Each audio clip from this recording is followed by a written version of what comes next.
আজ আমরা একটু বোঝার চেষ্টা করব বাংলাদেশ আর মায়ানমারের সাম্প্রতিক সম্পর্কটা ঠিক কোথায় দাঁড়িয়ে।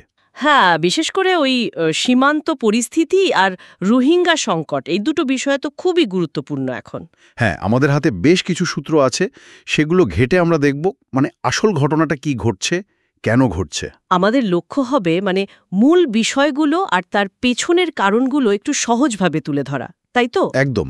যেমন ধরুন, এই যে সীমান্ত, এটা বারবার উত্তপ্ত হচ্ছে কেন? আর ওই যে রোহিঙ্গা প্রত্যাবাসন, ওটারই বা কি খবর? কেন আটকে আছে ব্যাপারটা? ঠিক। আর মায়ানমারের ভেতরের যে গণ্ডগোল, ওটা ঠিক কিভাবে আমাদের বাংলাদেশকে প্রভাবিত করছে।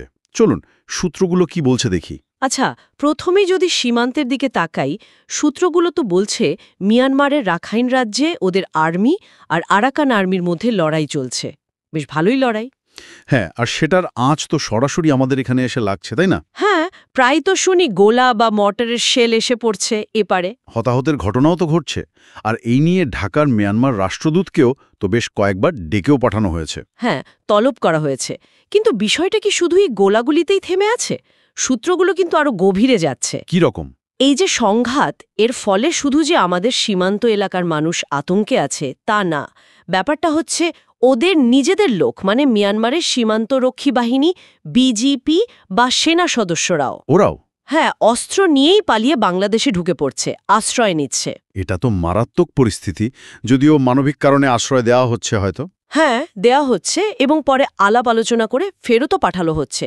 কিন্তু এটা তো একটা বাড়তি চাপ, তাই না? দেশের নিরাপত্তার জন্য, সার্বভৌমত্বের জন্য। অবশ্যই বড় চাপ।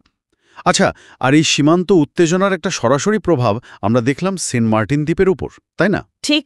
ওই যে নাফ নদী আর পাশের সাগরপথ, ওটা তো বেশ কিছুদিন বিপজ্জনক ছিল। সেজন্য টেকনাফ সেন্ট মার্টিন রুটে জাহাজ চলাচল বন্ধ রাখতে হয়েছিল। দ্বীপের মানুষের উপরের প্রভাবটা কেমন ছিল, সূত্র কি বলছে? সূত্র থেকে যা বোঝা যাচ্ছে, মানুষের জীবনযাত্রা বেশ কঠিন হয়ে পড়েছিল। জিনিসপত্র যাওয়া আসা, জরুরি যাতায়াত সব আটকে গিয়েছিল। এটা দেখিয়ে দেয় যে সীমান্তের ওপাশের ঘটনা এপারে সাধারণ মানুষকেও কিভাবে নাড়া দেয়। একদম। আর এই পুরো বিষয়টা কিন্তু ওই যে বৃহত্তর রোহিঙ্গা সংকট, ওটা থেকে আলাদা করা মুশকিল। ঠিক বলেছেন। প্রায় 11 লাখ বা তারও বেশি রোহিঙ্গা শরণার্থী এখন বাংলাদেশে, কিন্তু তাদের ফেরত পাঠানো প্রত্যাবাসন, ওটা তো এখনো শুরুই করা যায়নি বলতে গেলে। এত বছর হয়ে গেল, এত চেষ্টা চলছে দ্বিপাক্ষিক, আন্তর্জাতিক, কিন্তু অগ্রগতি নেই কেন? সূত্রগুলো কি বলছে, মূল বাধাটা কোথায়? বাধা আসলে অনেকগুলো। প্রথম কথা, রাখাইনে ওদের ফেরার মতো নিরাপদ পরিবেশই তো তৈরি হয়নি। নাগরিকত্ব বা অন্যান্য অধিকারের বিষয়গুলো সেগুলো মিয়ানমার নিশ্চিত করেনি। সূত্রগুলো আরও বলছে, এটা শুধু মিয়ানমার সরকারের সদিচ্ছার অভাব তা না, রাখাইনের ভেতরেও তো ক্ষমতার লড়াই, জাতিগত রেষারেষি, অনেক জটিল ব্যাপার আছে। তাহলে বাংলাদেশ চেষ্টা করেও মিয়ানমারের কাছ থেকে তেমন সাড়া পাচ্ছে না। কার্যকর সাড়া পাচ্ছে না, এটাই বাস্তবতা। এদিকে দেখুন, কক্সবাজারের ক্যাম্পগুলোতে এতগুলো মানুষ দীর্ঘদিন ধরে আছে। সেখানেও তো অনেক সমস্যা তৈরি হচ্ছে, সামাজিক, অর্থনৈতিক, নিরাপত্তার। হ্যাঁ, আমরা তো প্রায়ই শুনি ক্যাম্পের ভেতরে নানা অপরাধের কথা, মাদক চোরাচালান, মারামারি, এমনকি হত্যাকাণ্ড পর্যন্ত।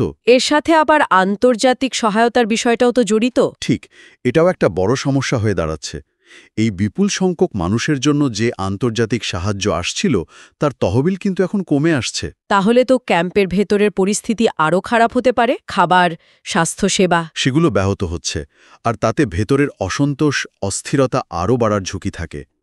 আন্তর্জাতিক চাপ যে নেই তা নয়, কিন্তু সেই চাপটা যথেষ্ট শক্তিশালী না মায়ানমারকে বাধ্য করার মতো। সূত্রগুলোর বিশ্লেষণ তো সেদিকেই ইঙ্গিত করছে।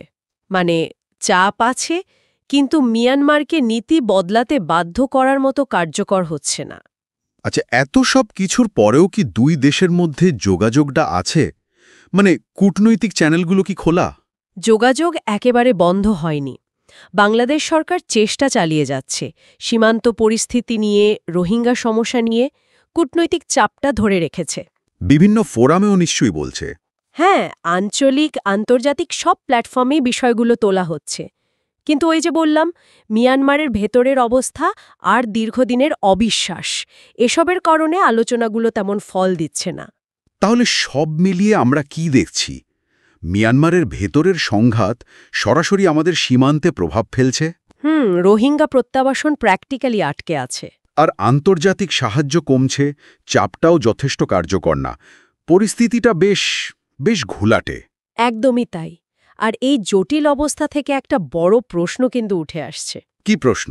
এই যে দীর্ঘমেয়াদী সংকট, এর সমাধানে ভবিষ্যতে আঞ্চলিক বা আন্তর্জাতিক শক্তিগুলোর ভূমিকা কি হতে পারে? তারা কি তাদের অবস্থান বদলাবে?